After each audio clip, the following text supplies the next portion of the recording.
dust-free dry pulping production line of waste paper. In view of the fire prevention and control problem for dry pulping, a composite water resistance production line is used to increase the output. It is not recommended to use multiple single machines and a too long production line.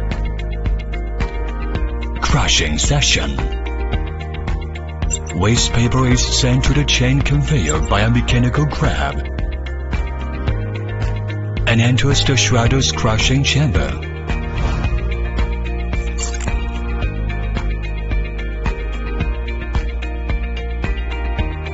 Then the shredder shreds it through blades cutting and tearing.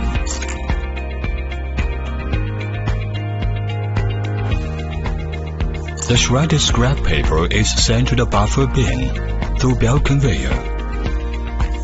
In the middle of the belt conveyor, there is a powerful electromagnetic self-unloading iron remover, which is used to absorb iron impurities such as nails in waste paper materials.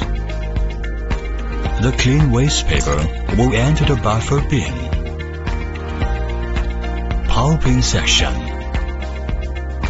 The crushed iron removed scrap paper is sent from buffer distribution bin to two variable frequency feeding conveyors respectively.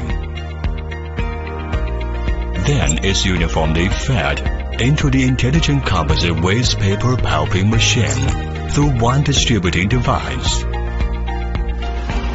After being crushed by the high-speed multi-hammer's rotor, the waste scrap paper is made into fibrous form at one time through a special screen.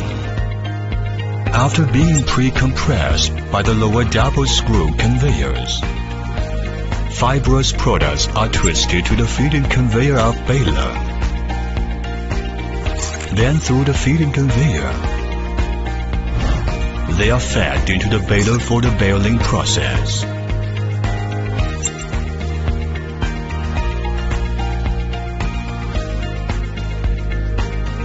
In view of the fire risk of dust-free dry pulping, this pulping system is specially equipped with a water-blocking water mist spray device to prevent open flames from entering the pile's dust ladder and causing major safety accidents.